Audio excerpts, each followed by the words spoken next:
junto com o Covid, né, o fator para aquela queda do mercado no final de outubro, que foi assustadora, eu diria.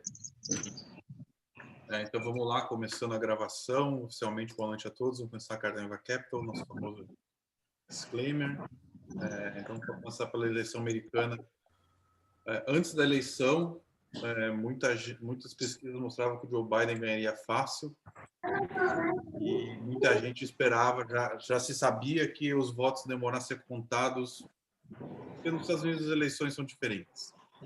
Cada estado tem sua regra, tinha estado que podia contar as eleições por correio antes, tinha estado que tinha que esperar, por isso que demorou. E O resultado oficial é quando, Luiz? 14 de dezembro.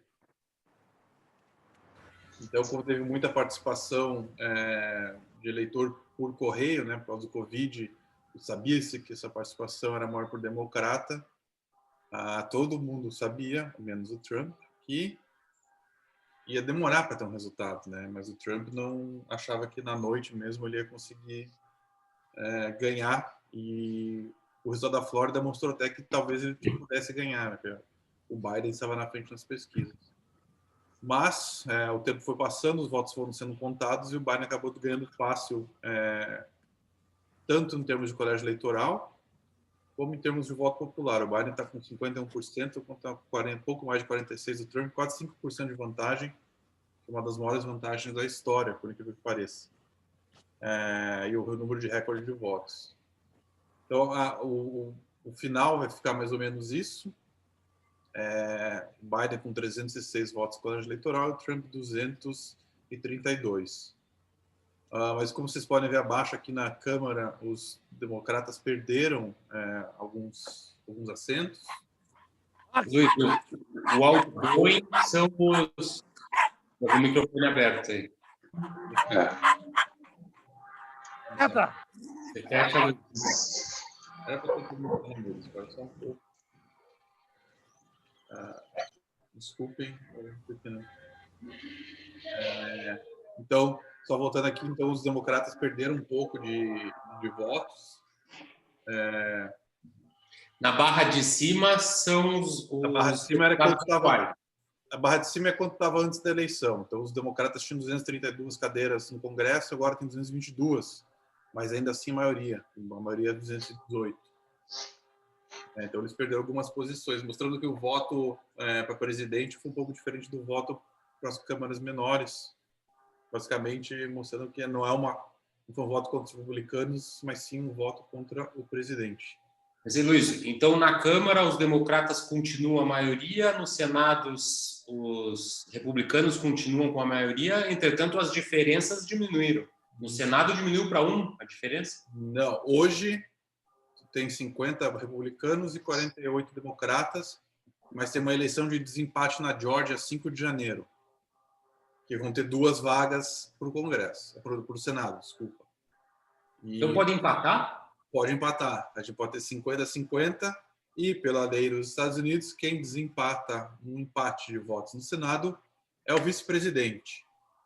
Então, a Kamala Harris vai definir qualquer empate. Então, basicamente, os democratas teriam controle de tudo. E a chance disso acontecer é grande ou... 50-50, né? Um voto de desempate na Geórgia, que pode aparecer gente ou não, nunca se sabe. Não, mas são 2 senadores da Geórgia que estão sendo eleitos. E lá então a probabilidade de ser um de cada partido seria enorme. Pode ser um de cada partido, pode ser 2 de um, 2 do outro, então não se sabe. E a eleição para senador não é o estado todo, como no Brasil, é pelo distrito, então é bem diferente.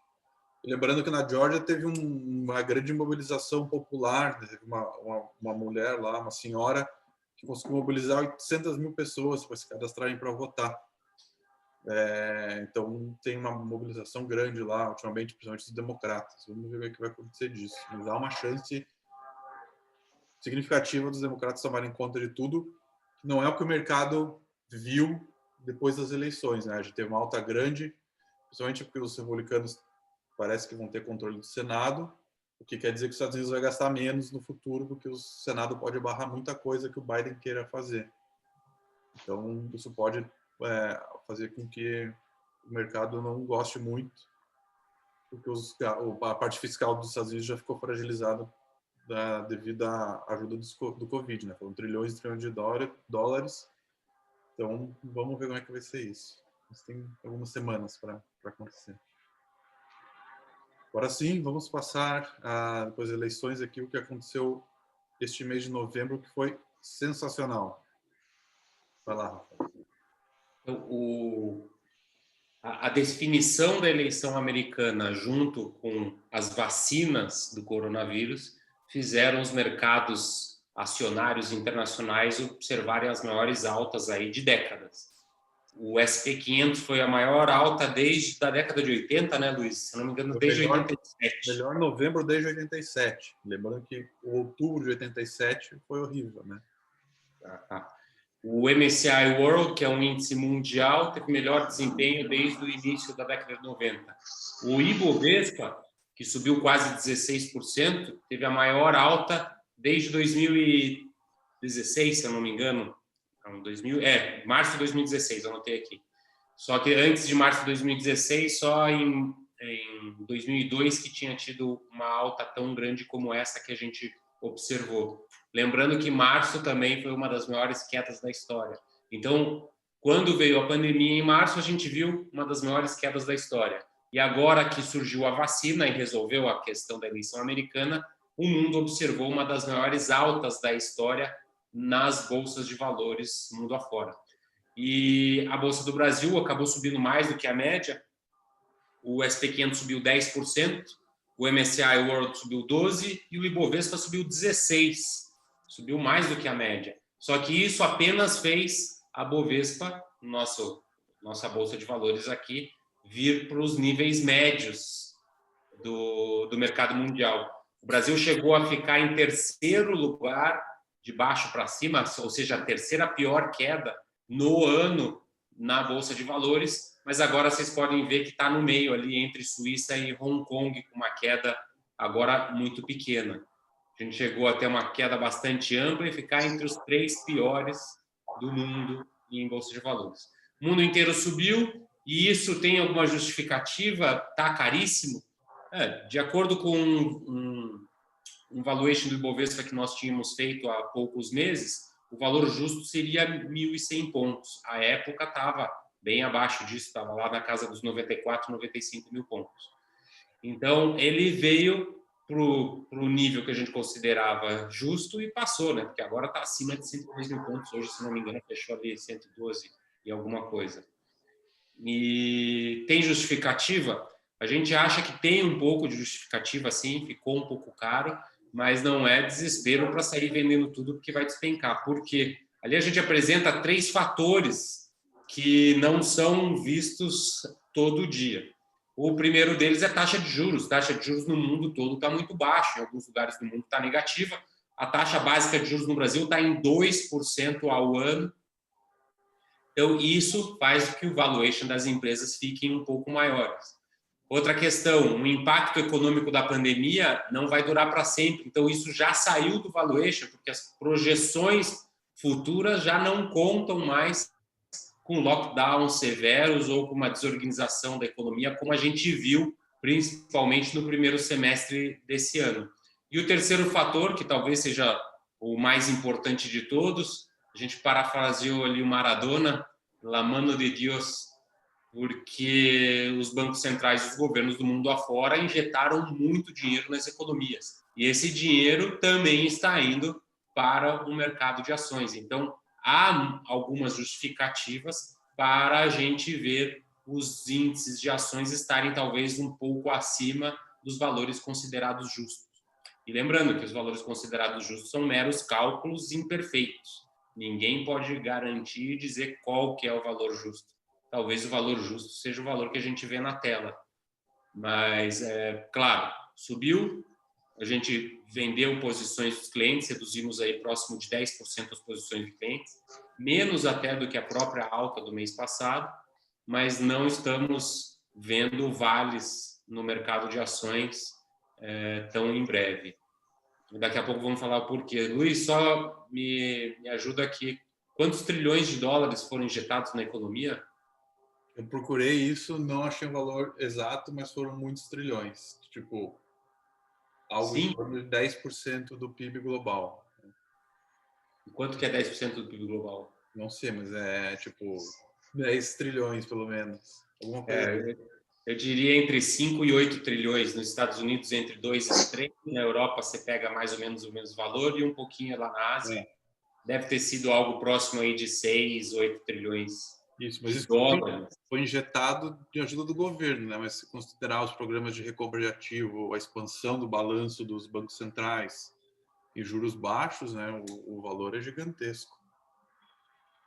Então, e esse dinheiro tem que fluir para algum lugar. E fluiu também para os ativos financeiros, para as bolsas de valores. E a própria economia está indo muito bem. Mostra o dado de emprego, Luiz, por favor. Esses daí são os dados de empregos formais do novo CAGED, que é divulgado pelo Ministério da Economia aqui no Brasil. Então, aí são os empregos formais criados em cada ano desde 2010. 2 milhões de empregos lá em 2010, 2011 mais 2 milhões de empregos, 2015 e 2016 perdeu-se muito emprego com aquela crise severa que foi observada no final do governo da Dilma. E em 2020, esse resultado, que era bem amplo, negativo, está só em 170 mil. Foram criados quase 400 mil empregos no mês passado e no mês retrasado, no mês de setembro, tinham sido criados.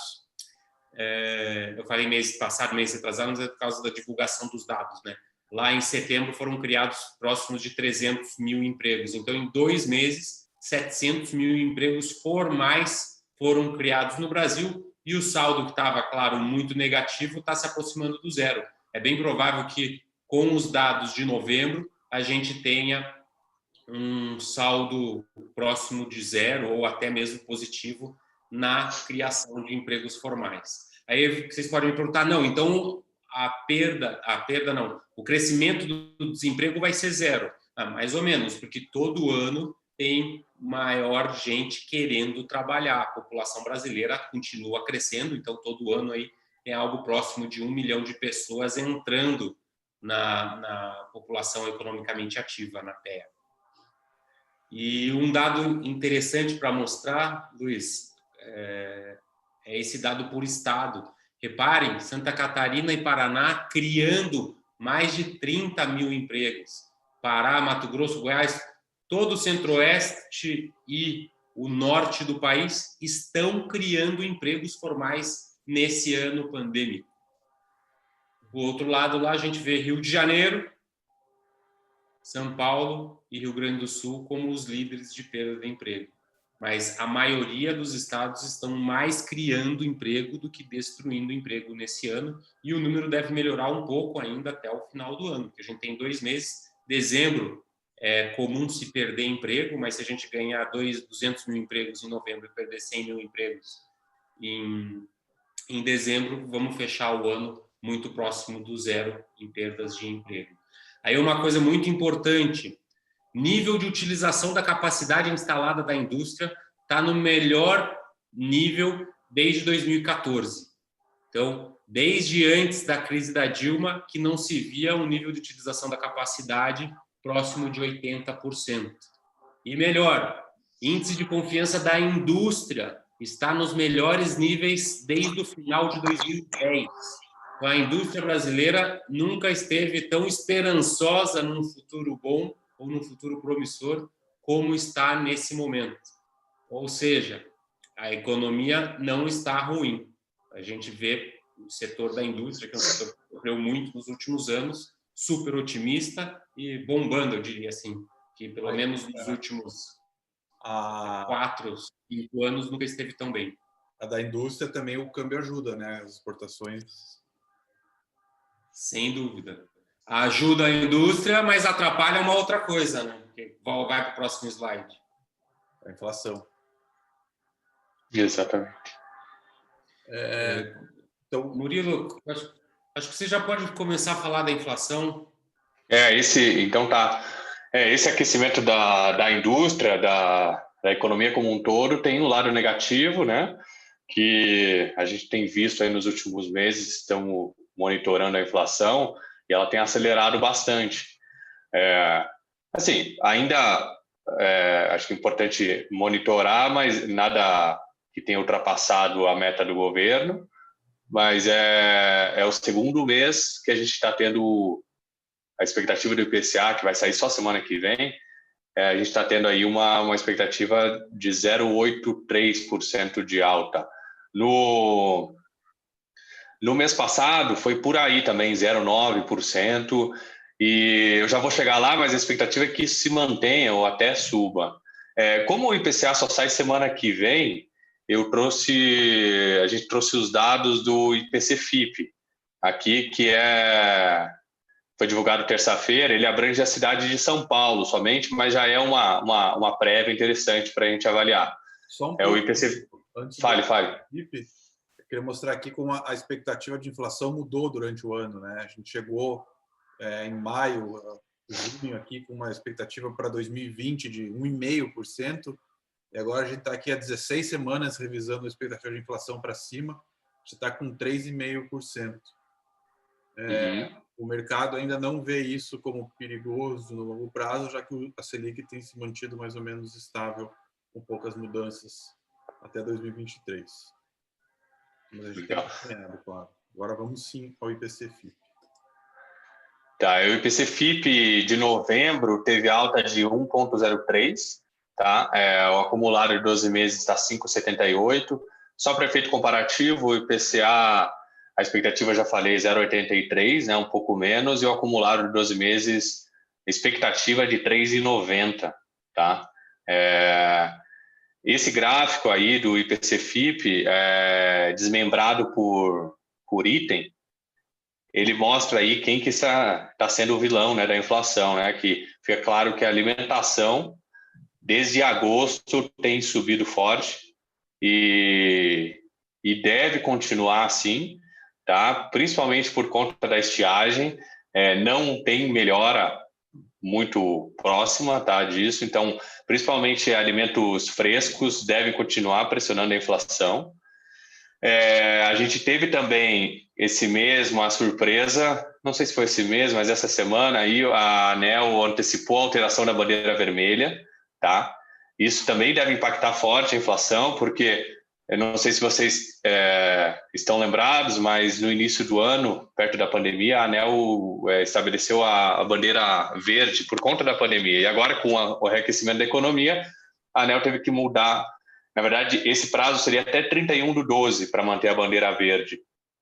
Mas como, por conta da estiagem também, né, as reservas das hidrelétricas estão baixas, eles tiveram que antecipar, então a gente pode esperar uma pressão maior ainda para os próximos meses. Por outro lado, eu imagino que seja um efeito parcial, mas, por outro lado, as commodities negociadas no mercado internacional, o próprio combustível, pode diminuir por conta da valorização do real que a gente teve em novembro, que foi bastante grande, né? Acho que foi 7%, né, Rafael? Sim. Então, isso pode influenciar um pouco, né? Combustível, assim como energia elétrica, são dois itens que influenciam a cadeia toda, né? Então, pode compensar parcialmente. Acho que pode ir para o próximo gráfico, Luiz. E aí tem a diferença do IPCA e IGPM no acumulado dos 12 meses, que o IGPM, como todo mundo sabe, ele mede a inflação do atacado, mas a diferença dele para o IPCA está muito grande. O IPCA é em torno de 3% e o IGPM acima de quase 23% no ano. Eu estava vendo a expectativa para o mês de novembro do IGPM é de 3% novamente, algo nessa casa. É muita coisa. Então, os preços do atacado sendo repassado para os clientes, pelo menos por enquanto, né, para a ponta final, ainda não foi repassado da maneira que eu acho que talvez deveria. Uma hora isso pode acontecer, né, e pressionar o IPCA mais ainda. E a indústria, como disse o Luiz, está se aproveitando do dólar alto, exportando, e essa exportação está fazendo concorrência para o consumidor interno. Então, e a queda do dólar deve contribuir para amenizar um pouco essa alta da inflação.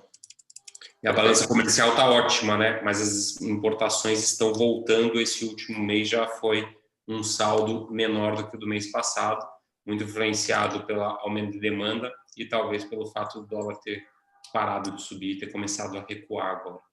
No próximo slide, a gente vai ver o dado sobre o mercado de ações.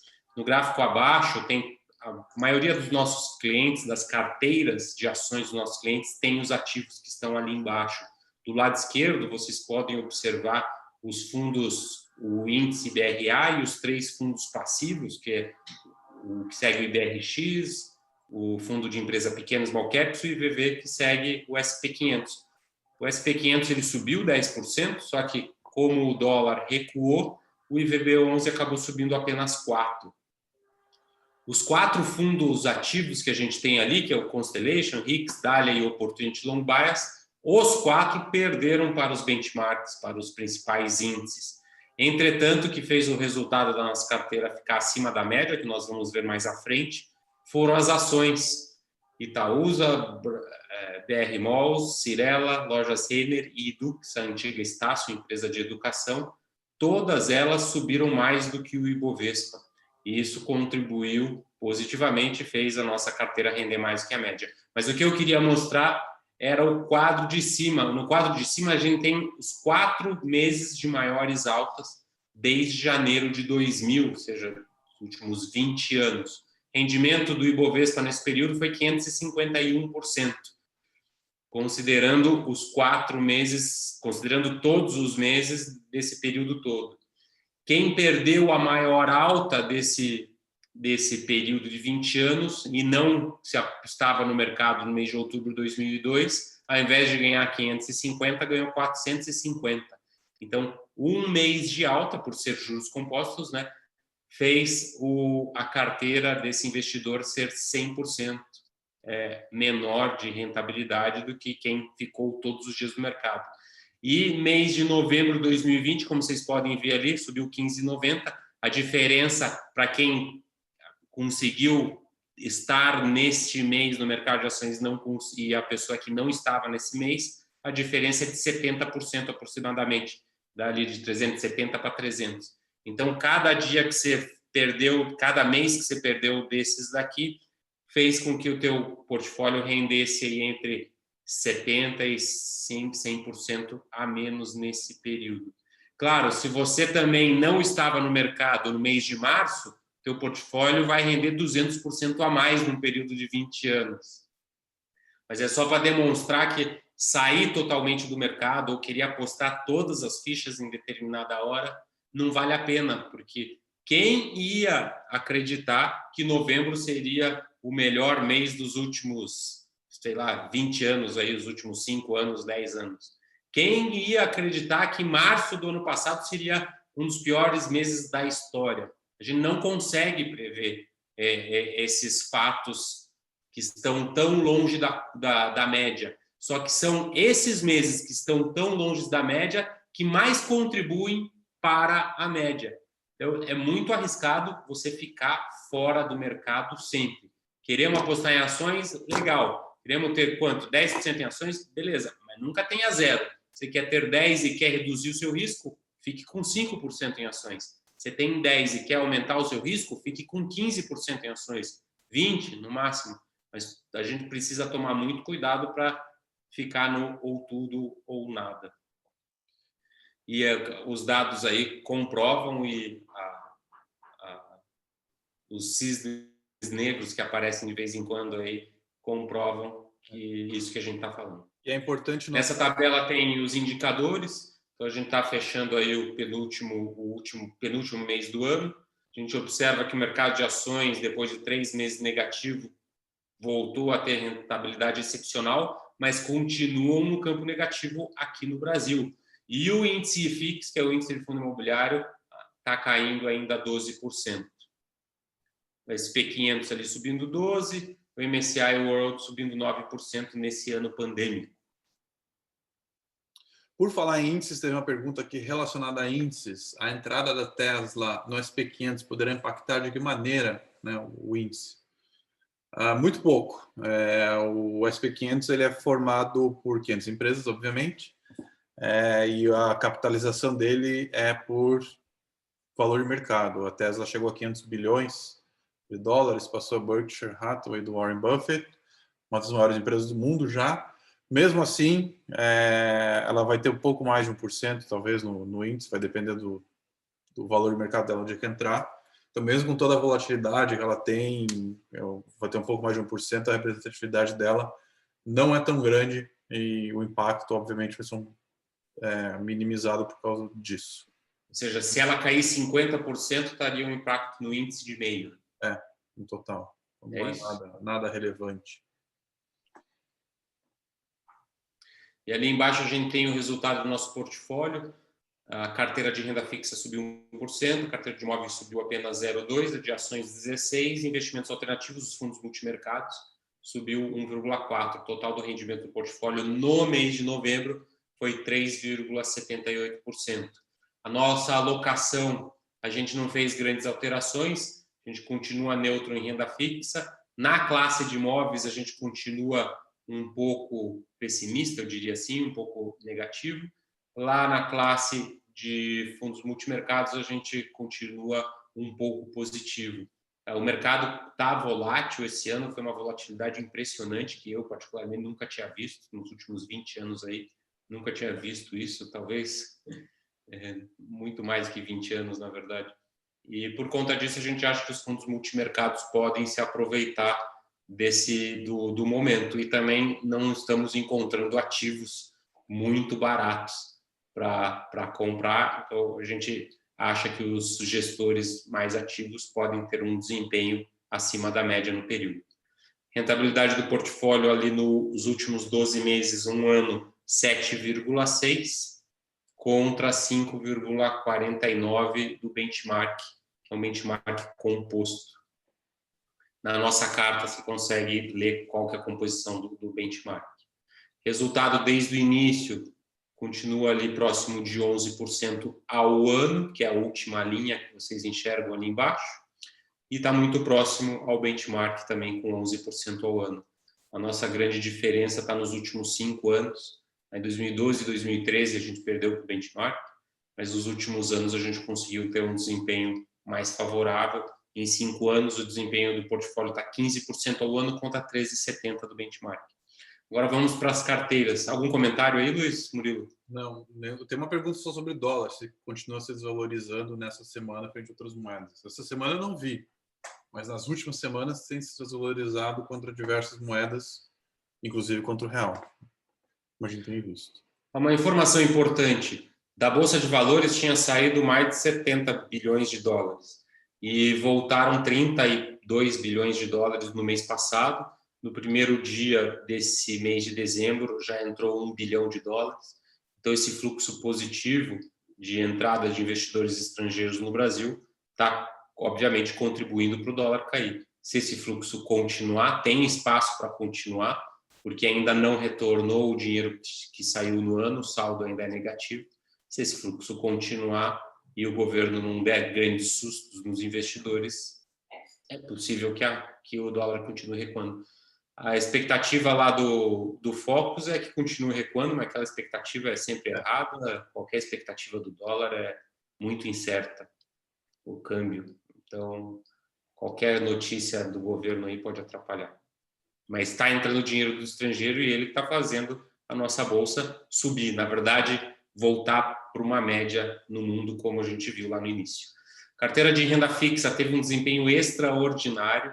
O Murilo falou da inflação. Quem acompanha nossas lives, as nossas cartas, estão sabendo que a gente olhou para a inflação antes do mercado.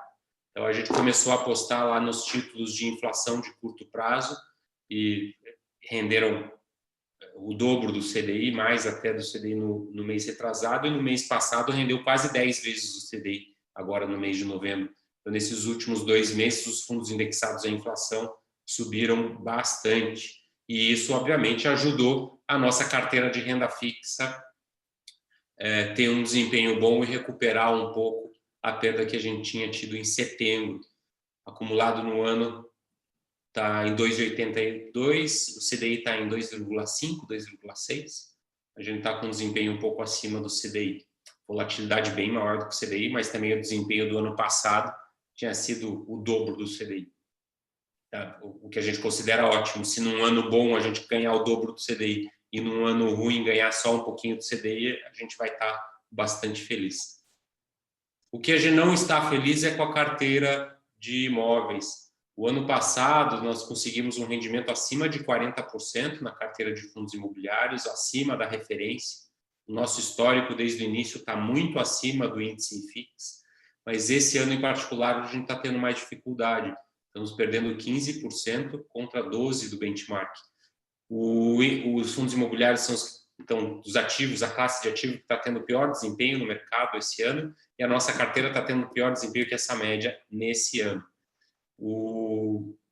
Dois fundos que a gente tem, que é o Brasil Plural Fundo de Fundos, Brasil Plural Absoluto e o Rio Bravo Renda Varejo, esses dois fizeram novas captações esse ano. E fundo aberto, negociado na Bolsa, que faz novas captações, ele sofre muito. Por que o cotista vai comprar no mercado se vai ter uma oferta pública a um preço abaixo do preço que está negociando? Às vezes fica alguns meses aí pressionado para baixo. Mas o rendimento médio dos fundos imobiliários negociados na Bolsa que a gente tem está acima de 0,5%, considerando o Capitania REIT, que é um fundo que não é negociado na Bolsa, que não paga dividendo, o rendimento está em 0,41, o rendimento médio do último mês. Então, a gente está bastante confortável com isso, mas está um ano mais difícil. Foi um ano fácil para a Bolsa, como vocês vão ver daqui a pouco. O ano não fechou ainda, né? Mas até então, foi um ano fantástico para a Bolsa de Valores, para nós da InvaCap. A gente fez um trabalho excepcional. Para o fundo imobiliário está um pouquinho difícil, mas a gente vem de um histórico sensacional também. Então, olhando para a carteira de ações, 16% a rentabilidade no último mês, quase 18% no ano. Então, nossos clientes, em média, estão ganhando 18% com Bolsa de Valores nesse ano, que foi o ano com a maior volatilidade da história, com a maior queda que se viu no planeta. Então, está um trabalho sensacional. O Ibovespa está caindo 5%, enquanto nossos investidores estão ganhando 18%. Claro, esses são os investidores que têm a carteira completa de ações, inclusive os papéis. Quem só tem fundo está tendo um desempenho um pouco inferior, porque alguns fundos caíram muito menos lá na queda, mas também estão subindo menos agora na alta, volatilidade menor. Agora, quem tem o portfólio mais completo e que segue as nossas recomendações, estão ganhando 18% nesse ano de 2020. Lembrando que o PIB vai cair 4,5%. E o resultado da Bolsa do ano passado foi 44% das nossas recomendações, das nossas carteiras. E esse ano a gente está ganhando 18%. Então está excepcional, a gente não pode reclamar de maneira alguma. Em 12 meses está 28%, como vocês podem ver ali na tabela, desde o início 175 contra 148 BRA, e o Ibovespa deve estar na casa aí dos 90%, no máximo 100% de rentabilidade nesse período, que é desde setembro de 2011. Essa é a diferença do IBRA para o Ibovespa, assim, próximo aí de 50 pontos percentuais. Então, está excepcional.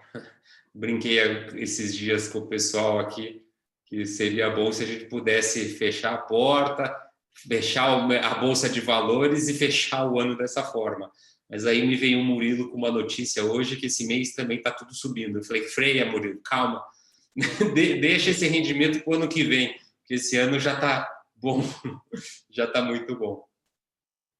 Aí na carteira de alternativos, o desempenho foi um pouco pior esse mês. Dois fundos que têm bastante relevância, que é o Trust e o Azequest, eles não tiveram um desempenho muito bom. Dois fundos que tiveram um desempenho fantásticos, é o Canvas e o Adam. A gente tem um peso menor para a maioria dos nossos clientes, porque eles são fundos mais voláteis. O Adam vinha com um desempenho não muito bom. Até o Canvas também estava muito volátil, com desempenho meio baixo. Mas em novembro eles subiram muito, alguns outros fundos grandes subiram bem também. E a gente não conseguiu absorver toda essa alta. Então, agora a gente está perdendo um pouco para o benchmark, que é o IHFA. Rendimento de 2,3% da nossa carteira de alternativos contra 2,9% do benchmark. Desde o início, 121% contra 122%. O que está extraordinário, porque lembrando que as nossas recomendações a gente tem como prioridade ter fundos abertos. E dentro do IHFA, a carteira dele é muito mais diversificada e tem alguns fundos fechados lá também.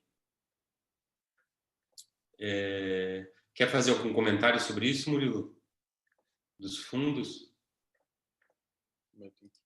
Chave do mudo. Beleza. Que se multar aqui não dá para sair depois. Não, acho que você falou tudo. O Adam e o Canvas, que foram espetaculares, infelizmente agora, né? A gente tem um peso menor, mas quando eles estavam caindo, esse peso menor favoreceu a gente. Acho que fica claro que foi o mês de novembro que o benchmark passou a gente. Até então ele estava no campo negativo, se não me engano, e a gente já estava positivo, já fazia uns 2 meses. E o nosso risco também está bem menor esse ano. Então, a gente quis aumentar o risco da carteira de alternativos, carteira dos fundos multimercados, e acabamos não conseguindo, né? Pois o risco continua abaixo. Muito abaixo da média. Aí, claro, quando cai menos, quando sobe, tem uma tendência de subir menos também. Exatamente. Mas é isso. Então tá. Então mandem suas perguntas no chat. Eu já tenho uma aqui. Quero só fazer um comentário sobre política. Quer fazer a pergunta antes, Luiz? Não, pode fazer a pergunta. Comentário sobre política. A política brasileira está meio parada. O Maia trabalhando para ou tentar se reeleger, o que é muito pouco provável, ou tentar fazer um sucessor dentro da Câmara, mas está tudo meio parado. O governo não sabe fazer projeto. O orçamento, a LDO, que era para ter sido aprovado em junho, não foi aprovado. Vão provavelmente fazer um orçamento de 1/12 aí para fazer, de fato, o orçamento só em fevereiro ou março. E só que isso de estar tudo parado, eu estava comentando que não é muito ruim, porque esse pessoal, eles não trabalham bem. Então, eles não fazerem muito, em vários momentos, é melhor do que eles fazerem algo. Reforma tributária. Reforma tributária, se vier, eu particularmente acredito que vai ser aumento de imposto. Não vai ter condição de costurar algo que facilite enormemente a vida dos empresários. O que vai acontecer é aumentar imposto. Se vier o Renda Cidadã, vai vir junto uma CPMF. Ou Renda Brasil, seja lá o que for. Então, a gente está olhando até com bons olhos o fato de estar tudo parado. E eu era um pouco cético, achava que não ia dar tempo de votar alguma coisa até o final desse ano. Por alguns momentos eu achei que eu pudesse estar errado, mas não, realmente não vai dar tempo de votar nada. Maia queria trabalhar em janeiro, mas pelo visto não vai dar para trabalhar, e isso é ótimo. Em alguns momentos eles não fazendo nada, ou na maioria dos momentos, é melhor do que eles trabalhando. Política no Brasil sempre, né? Nem venha, que aí também não é daquelas coisas, não. Esse negócio da eleição de vocês aí que não define nunca. Está definido, só o Trump que não acredita que tá. Uma briga danada. Nossos debates não são tão feios como aquele debate que eu vi lá, que um ficava gritando na frente do outro. Quer dizer, é parecido. É tudo igual, Luz. Nem vem aí. Mas aí tem impacto maior que aqui, essas coisas. Isso é verdade. Vamos lá, pergunta. Momento para se livrar de ações dos Estados Unidos? Não, nunca é. De se livrar de ação nenhuma, por sinal. Como o Rafael falou, né? Se a gente voltar aqui, se a gente perder um mês bom, olha a diferença que faz um mês, num período mais longo, em relação ao total do portfólio. Eu não sei como vão ser as ações dos Estados Unidos em dezembro. Ninguém sabe. Eu não sei como vão ser as ações dos Estados Unidos ano que vem. Ninguém sabe. Se alguém soube falar que sabe, está mentindo. Então a gente tem que ficar... Vai dizer que você não está fazendo um rebalanceamentozinho. Rebalanceamento eu faço todo trimestre aqui no exterior. A gente fez no começo de outubro, felizmente. Então a gente estava comprado com ações no nível certo. Então o importante é isso, é ter estratégia e se manter fiel à estratégia. Por quê? Se a gente descer aqui nos indicadores, a gente pode ver que, vamos pegar as ações globais antes, elas estão subindo 9% esse ano. Só que 12% aconteceram em novembro, depois de 2 meses horríveis. Então, quem ficou desmotivado em investir ações aqui e vendeu, perdeu toda a alta do ano, porque ficou um mês fora. A mesma coisa com as ações americanas. Depois de vários meses bons... Você não pode explicar rapidamente o que é o rebalanceamento? Em 1 minuto? Rebalanceamento é, basicamente, vamos fazer de conta que a gente tem um portfólio com duas classes de ativos só, ações e renda fixa, 50% em cada. E nesse mês, as ações subiram 10% e a renda fixa subiu 0%. Então, você tinha 50% em cada. Se as ações subiram 10%, elas foram para 55%. E, consequentemente, como a renda fixa ficou zerada, quebrou 45%. Para se você continuar nessa estratégia, você teria que vender um pouco de ações e comprar renda fixa para voltar aos 50-50. É basicamente isso. Obviamente, é muito difícil manter esse peso todo dia, toda semana, então a gente tem que fazer de um jeito que os custos de transação não tenham tanto peso e impostos também não tenham tanto peso nesse rebalanceamento. E pesquisas mostram que, geralmente, trimestralmente, pelo menos no exterior, para quem paga imposto, obviamente, no exterior, trimestralmente é o período mais adequado. E isso faz com que a gente venda na alta e compre na baixa. O mesmo foi feito lá no primeiro trimestre. Mercado de ações despencando, então se eu tinha 50%, passei a ter 40% em ações. Precisa comprar mais ações para voltar a ter próximo da estratégia. Então, a nossa preocupação é sempre com o resultado da estratégia, o portfólio em si, e não com o que está acontecendo dentro das carteiras. Obviamente, a gente olha para saber se tudo faz sentido, mas nossa preocupação é com o resultado geral e não com coisas pontuais. Mais alguma pergunta? Para mim não chegou nada aqui. Chegou alguém para você, alguma coisa para vocês aí? Não. Luiz, eu tenho uma pergunta. O dólar se desvalorizou um pouco em relação às outras moedas do mundo, né? Uhum. Isso no ano acumulado está caindo também. Uhum. Mas o que faria o dólar ser uma moeda mais frágil do que o euro ou o ien nesse momento? Tem alguma razão? Não, a razão é que eu acho que os ajustes fiscais feitos pelo mundo vão pesar alguma hora, né? Então os investidores estão tentando achar onde vai pesar, onde a inflação vai ter mais impacto por causa disso, tentar achar o equilíbrio para esse momento com as informações. Você tem que sempre lembrar que todos os preços de mercado hoje refletem as informações que todos os investidores têm. Obviamente, isso pode ser um movimento exagerado e os investidores, de vez em quando, acham... Dá para entender que o mercado hoje está acreditando que os Estados Unidos foi um pouco menos responsável do que a Europa, em termos fiscais? Eu acho que o câmbio ele se valorizou desde que o Trump entrou, o dólar se fortaleceu muito, ao contrário do que ele prometia. Acho que ele queria um dólar mais fraco, eu nem lembro, mas enfim, se valorizou muito. Então, mesmo com a queda que está tendo esse ano, que é bastante grande, comparado com a cesta de outras moedas de países envolvidos, ainda está longe de estar nos níveis que estava em 2014, 2015. Entendi. Então, não é nada diferente do que estava. Acho que o mundo está voltando para a média, então, na verdade. E o mundo está vendo mais também. A Europa está se recuperando bem. Não é que os Estados Unidos pioraram. Acho que a Europa melhorou muito nos últimos anos e se uniu mais agora por causa do Covid. Então, acho que os investidores têm visto por esse lado, não uma piora dos Estados Unidos. Uhum. O provável fim do auxílio emergencial em dezembro pode referir um pouco da inflação por ano que vem? Sim. Estava vendo até uma entrevista com um gestor. Ele acha até que muita gente fala que os juros no Brasil em 2%, o Banco Central está exagerando, que está muito baixo, mas ele falou justamente isso. Ano que vem a gente vai ter o teto de gastos, então o governo não vai gastar muito, não vai ter auxílio emergencial para a população gastar dinheiro, a economia está numa recessão longa já, porque essa década não cresceu, então ele acha que a inflação não vai ser um problema ano que vem por causa desses motivos. Vamos ver quem está certo. É bem lembrado, tem isso ainda, né? Que vai acabar essa injeção aí grande. Então vamos ver, tem que acompanhar.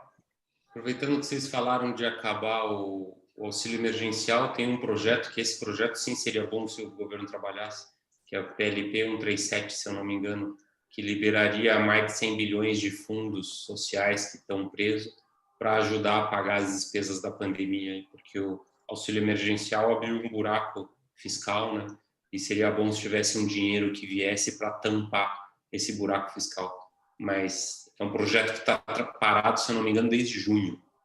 Então, mais uma coisa que não andou. Ano que vem. Acabou o ano para eles. É 10 dias, né? Para nossa carteira de ações seria bom se acabasse também.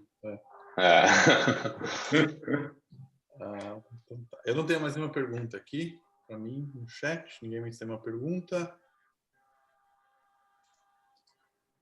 Então tá. Então é isso, pessoal. Muito obrigado. Nos vemos agora só ano que vem. A próxima live vai ser em janeiro. Vamos ver como vai ser no começo do ano, mas a gente faz em janeiro, aviso a vocês. Então até ano que vem, sempre que tiverem dúvidas, é só avisar a gente. Obrigado e até a próxima. Obrigado, pessoal. Feliz Natal, feliz Ano Novo para todos vocês. Até a próxima. Obrigado, gente. Até mais. Boa noite.